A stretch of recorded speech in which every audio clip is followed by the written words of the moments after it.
samani.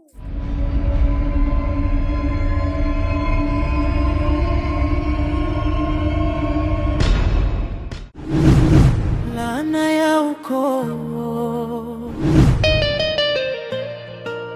inatutesa. Dada, mambo? Poa, mambo? Safi, mzima? Mzima tu, sijui wewe. Mimi mzima. Vipi? Unaelekea wapi huku? Niko nanyosha nje tu miguu. Oh. Basi sawa. Nilikuwa na ombi moja kwako kama hutojali. Ombi gani?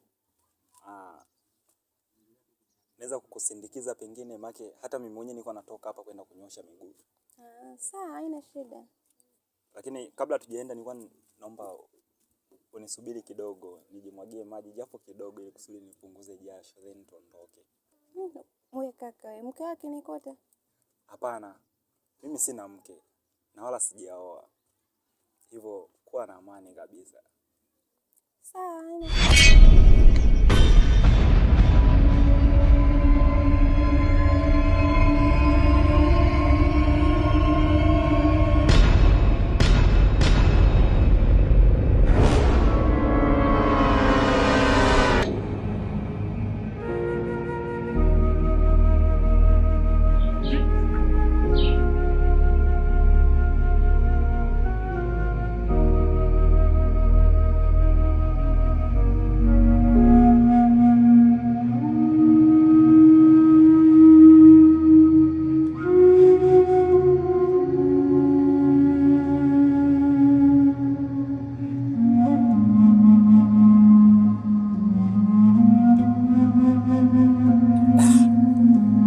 Dada kama amekubali kuingia ndani, maana yake huyu sio mgumu sana.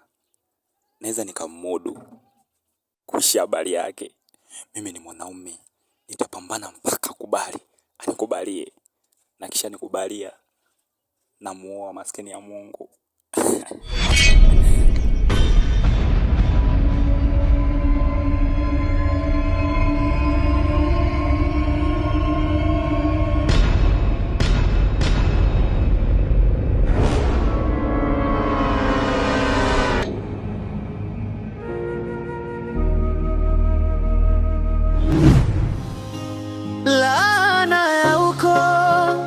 Inatutesa, laana ya zinaa imetuangusha. Mungu asamehe, utuondoe, ni laana ya ukoo. Mungu tuhurumie.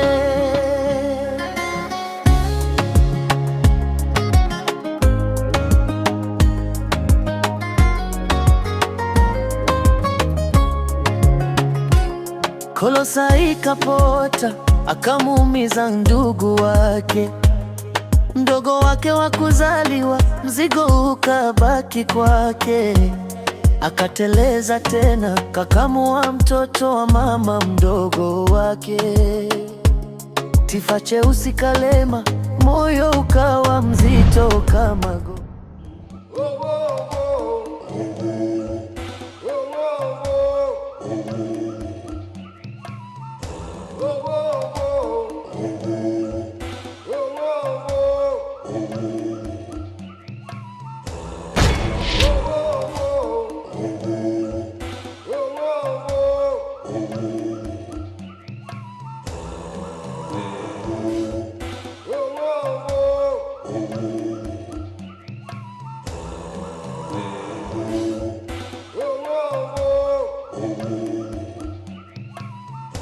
Dada, mambo?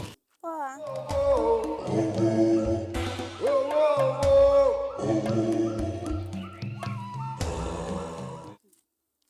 Edu, nitahakikisha na kupata tena. Kama nimeweza kumrudisha Rasiboni, ni lazima nawe nikurudishe kwangu. Roho ya zina wanamtaka Nurat kwa upenzi, ila kivuli kinawazuia. Kila mmoja anatafuta haki, lakini giza linawazuia. Ndugu yangu, kama jinsi nilivyokueleza, hapa napitia changamoto nyingi sana, hadi kichwa changu kinagonga ti. Mimba ina mwaka mzima, na maanisha miezi 12. Na mbaya zaidi, kuna wakati mimba inapotea. Tulikuja tukambeba, tukampeleka hospitali. Wakapima. Walichogundua kwenye tumbo lake hakuna hata kiumbe chochote. Wakatuambia, huyu mgonjwa wenu hana ujauzito. Mimi nashindwa kuelewa. Tuliporudi tu nyumbani, mimba hiyo tena kubwa. Sawa, mimi nashindwa kuelewa, naumiza sana akili. Kwa sasa hivi sitafuti hata pesa. Sawa, muda wote tu namwaza ti. Yaani kila muda, kila dakika na sekunde, hata kama nikienda jobu, akili yangu haifanyi kazi. Mimi nashindwa kuelewa ndugu yangu. Sijui hapo nifanyeje. Sawa, na ndio maana mimi sawa nikawa nimekufuata kule nyumbani kwako kukutafuta ili niweze kukueleza labda kuna namna yoyote, sijui unaweza ukanishauri, ukanipa ushauri wa maana ambao unaweza kusababisha nini? Kutatua hili tatizo ndugu yangu. Upo sawa kaka. Lakini hapo ndipo nasadiki maneno ya Nurat. Nurat alikuwa anaongea akisisitiza sana kuhusu laana ya ukoo. Lakini tumekuwa tukimpinga mara zote. Lakini tuachane na hayo. Kwa sasa hivi kaka, baada ya kuachana na Tata, ameondoka ndio. Lakini Mungu kaniletea chombo kipya. Mtoto mashallah na piskali. Yaani hiyo kaka ukiiona, wewe mwenyewe utasema ndio. Hata hiyo tia kasome. Mtoto ukimwangalia ni kama aendi chooni. Hapana. Hilo siamini. Mambo ya laana ukoo, huo ni uongo. Kama laana ingekuwa ndo sababu ya hili, Waarabu ndo wangeteseka na hii laana. Si umeelewa? Na kitu kingine, Nuhu si mchawi, dawa gani anayoijua? Kitu gani ambacho ukijui kwangu mpaka unaogopa? Lazima niogope. Kwa sababu sikutegemea kama mimi nitakuona hapa. Kwa nini umebadilisha viatu? Sikujua kama sitakiwi kubadilisha viatu. Unataka uanze kubadilika kama Tata wa zamani? Unataka uanze kubadilika? Kuanzia sasa kabadilishe viatu. Sema labda ametuloga. Huo ni uongo. Sema tu hii hali inatokea kwa wanawake. Sawa? Kuna mwanamke mimi namjua, alikuwa ni rafiki yangu, tumesoma darasa moja. Yule Chiku Juma yule. Sawa? Alibeba mimba miezi 15. Akaja akajifungua kiusalama tena. Hii ni tatizo tu, nahisi ni changamoto tu ya nini? Ya kawaida. Sawa?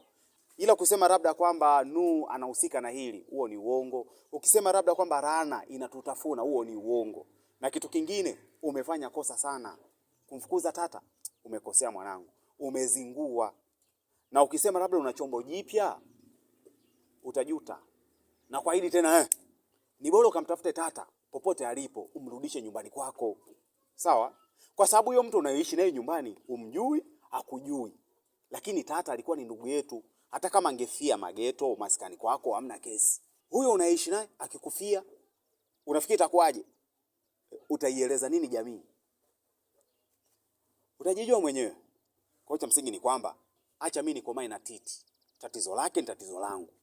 Namuomba Mungu ambariki, amsaidie, ajifungue salama. Na kitu kingine, siwezi kufanya upumbavu wa kumwacha Titi hata siku hii. Iwe leo, iwe kesho, hata kesho ahera nitazikwa naye. Asante, nadhani umenielewa. Na kitu kingine ndugu yangu, mimi nimefika nyumbani. Kama tunaingia ndani, tuingie. Ila kama unarudi, rudi. Mimi nilizani ni mtu mwenye akili timamu, unaweza kanishauri vitu vya maana. Nimeachana na Tata. Sasa hivi nina chombo jipya. Hiyo chombo jipya usubiri je. Mimi nadhani hilo haliwezekani, lakini kuhusu swala la Tata kurudi nyumbani kwangu ni kitu ambacho hakiwezekani kabisa. Kwa sasa nimesha move on, nimemtoa kabisa kwenye moyo wangu. Kingine kaka, Tata anaweza akarudi tu nyumbani mkaishi naye. Nadhani itakuwa jambo zuri sana. Tajua mwenyewe babu, wewe kwenda. Maumivu yanamwangusha chini, alikosa kwa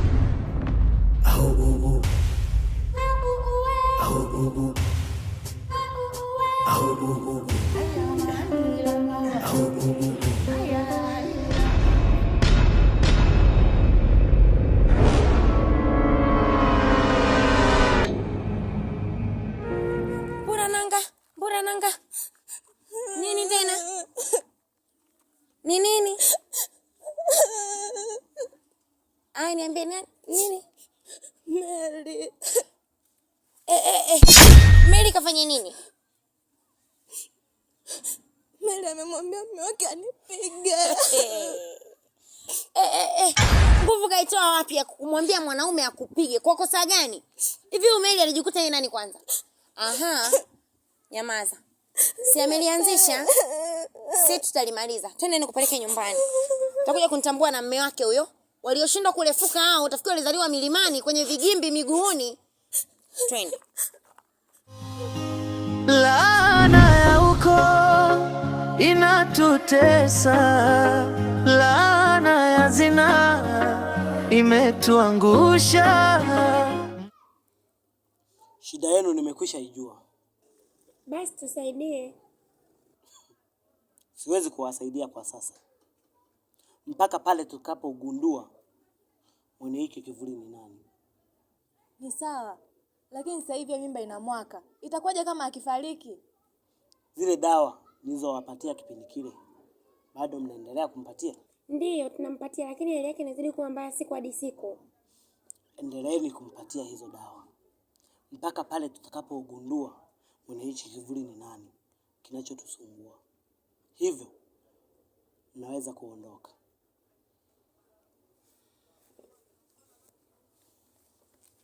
Nakabeje gange nayo pula mabuganga mwananke yo nene nali pula mabuganga rutandula mawe.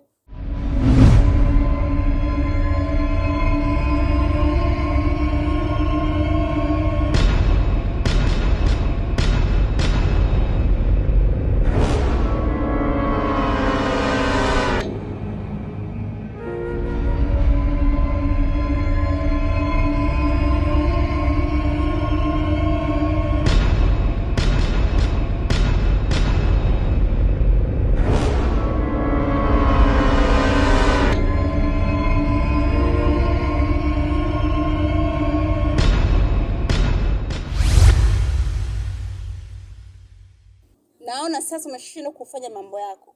Umeamua kufuata mambo yangu. Nimekuja kukupa onyo. Fanya mambo yako na usipite kwenye anga zangu. Uweze kunitisha wewe kinyonga. Rudi kwenye sura yako halisi ili uweze kuzungumza na mimi. Sasa naenda. Nikirudi hapa utanijua mimi ni nani.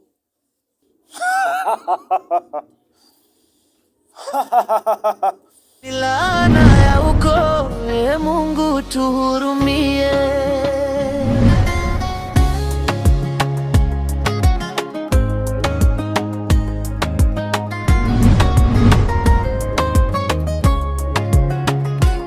Kolosai kapota akamuumiza ndugu wake.